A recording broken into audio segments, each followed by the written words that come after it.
The year was 1429. A 17-year-old girl, dressed in armor, stood before Prince Charles of France. She was no noble, no knight, just Joan, a peasant girl from a small village. But she claimed she was sent by God to save France. The prince hesitated. Could this girl truly lead an army? Soon, the world would know her name. Joan was born in Domremy, a small village in France, at a time of great suffering. The 100 Years' War raged on. The English and their allies had taken much of France, leaving its people in despair.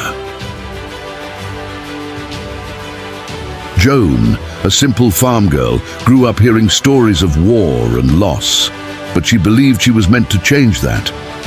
At 13, she claimed to hear divine voices.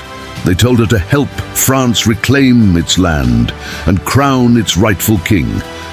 At first, no one listened.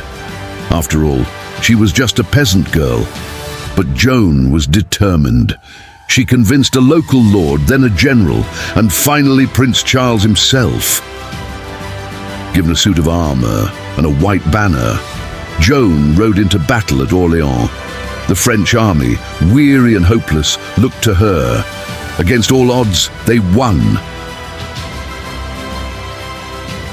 Joan led them to victory after victory, reclaiming lost territory.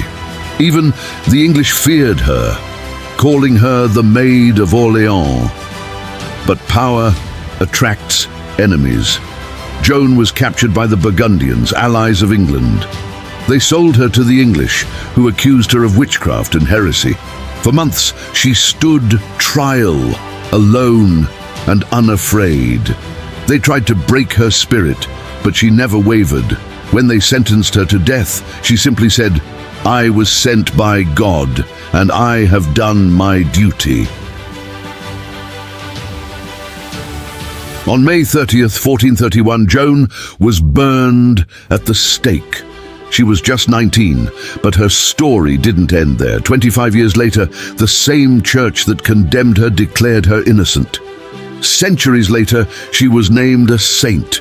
Today, Joan of Arc is remembered as a fearless warrior, a visionary, and a legend who defied the impossible.